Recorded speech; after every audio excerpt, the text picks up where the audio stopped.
Okay, guys, this is the fourth video for the Fairmont project here. I'm not trying to say and so much. I reviewed some of my other videos and I just did it again. Feel like an idiot. Say too much.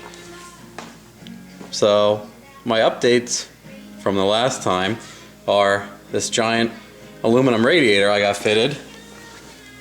I got the intercooler mounted in here, some tabs on the top, the mounted at the bottom. I got the piping already done. I just got to put couplers in it. I had a 90 fitting laying around, so I threw the 90 on there. It looks really nice. I got an eBay 3.5 to 2.5. Up underneath the car, there's the 2.5. Nice, right into the intercooler over there. Then it comes up on a 45 and into this is a 2.5 to like a 375. And then what I also have here is all my wiring is pretty much ready to go. Just a couple things need to get. If I need to pull this back into the car, this is going to turn on the fuel pump. This is going to turn on fast idle valve, which basically creates a vacuum leak. It raises your idle like 400 RPM for cold starts. I have a steel braided nitrous line here from the trunk. We had it for a nitrous kit and we just weren't using it anymore, and I actually decided to use it as my feed. So feed's there. I got a fuel pressure gauge from Summit, and then it goes underneath here. Parker push lock. This is actually a Parker hydraulic fitting. It's straight with an O-ring. Goes all the way down, jumps over there into another rail, and there's a little block off. I got my IAT sensor in here. This is TPS, this is coolant. I got to do a little bit of cleanup here, but overall it'll be fine. And then I'm going to put the alternator here. We're going to make a little tensioner for it. I actually got another motor today at the junkyard, a 5.3, so this truly is my practice motor. And then all the wiring goes into the cab. This is all extra. I got to pull out or cut or do whatever. Goes into the cab here. This is the MSD harness. That's the MSD crank trigger wire that plugs in down by the starter and the crank trigger. These are my nice, fresh Siemens Deca 80-pound injectors. And MSD, a little bit of MSD wiring here. This is a coil pack wiring that plugs into the stock coil packs. Once they're there, bloop, that guy plugs in there. This is a map sensor for the MSD box. This adds timing and vacuum and pulls timing and boost. It's for the MSD module. It's great. This is a power wire for the fuel pump. I haven't connected that stuff yet. I got to get a terminal here.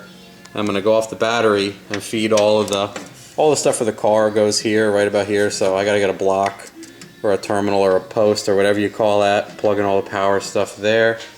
And then turbo's good. I made my downpipe, I just don't have it in. I got that ugly guy. I think I showed that before. Here's the intercooler kit. This is what I got left of that shit.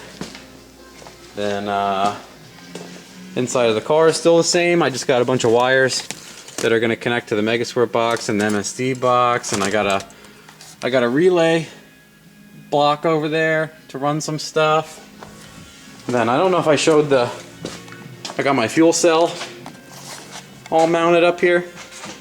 All I did, because I really don't give a shit if this passes tech or not, is there's just I-beam, or not I-beam, it's L-bracket metal. I welded it to the bottom of the tank, and I welded eyelets from like Tractor Supply. It's one of my favorite stores for hardware.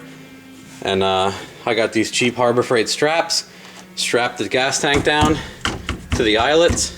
I think that thing ain't going anywhere. This is a 12-gallon fuel cell from Summit.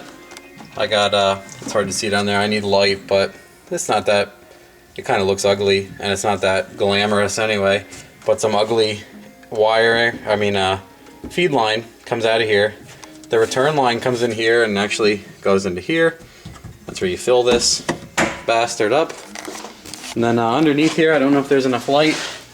Oh yeah, you can see it. That's the Bosch fuel pump, 044. That's a Summit pre-filter.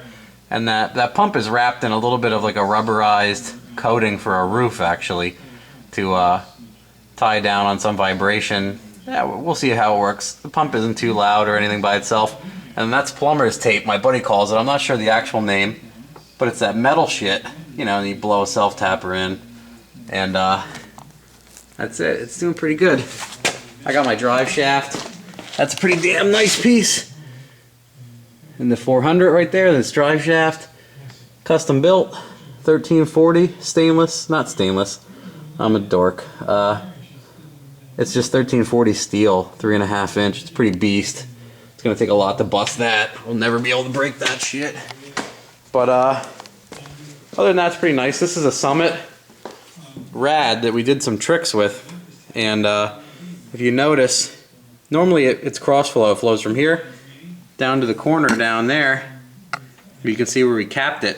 What I had my buddy do is cut the neck off there, move it over here, and then in here you do what's called a dual pass. You block it off, because what happens is the easiest thing to do is the pump, you know, comes in or out here. It actually pulls out from the rad here, I believe, and it pumps out up here. So then it pumps into the top of the rad here, and it flows all the way over there in that mess where my turbo and stuff is. And I thought it'd be nicer if I just had it moved over here. So he moved it and he welded in the block. So when the water comes in from there, it hits that block and it runs all the way over to the other side of the rad, drops down, comes all the way over, and then gets sucked up by the water pump. So it's making two passes. This is a 2.5 inch thick aluminum rad from Summit. It's only 130 bucks. And it fits in the front of this car like a dream, actually. We just did a bit of I hammered this down to keep it low on the bottom too, because it was actually up off the rubber mount. It was above it. So I hammered it down on the top and the bottom. These are the stock, actually stock. I think the Mustang has the exact same thing. Stock radiator mount.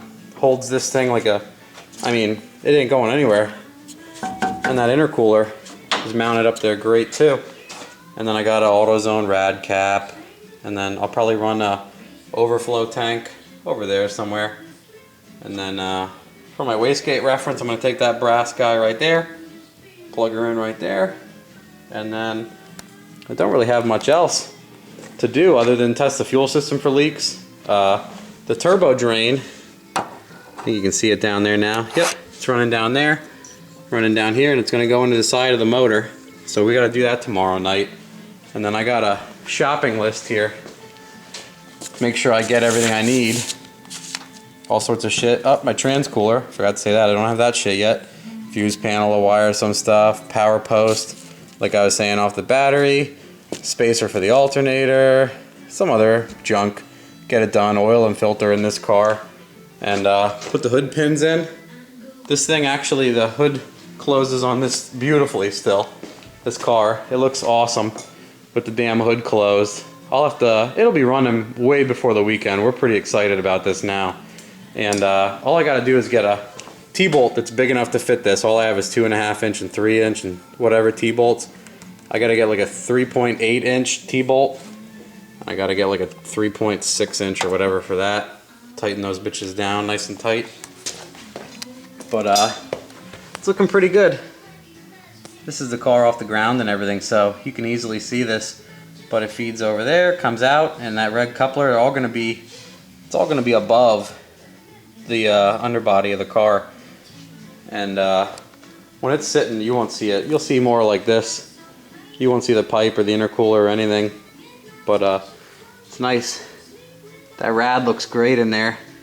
I decided I'm gonna keep the Ford badge. I was going to, for fun, put like a GMC badge or something there, but I like Fords, so I'll keep the Ford badge there. This is a nice car, and we'll get it running and we'll see how it does. And my buddy, like AMG's, he signed the valve cover with some Joe Dirt and his name Corey, and we'll get this thing going. Hopefully we don't blow it in about a week. I gotta see, I was saying about that water pump that's pushed in, it doesn't line up.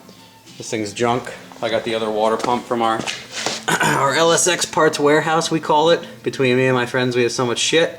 We just have this stuff laying around, so that one's gonna go on.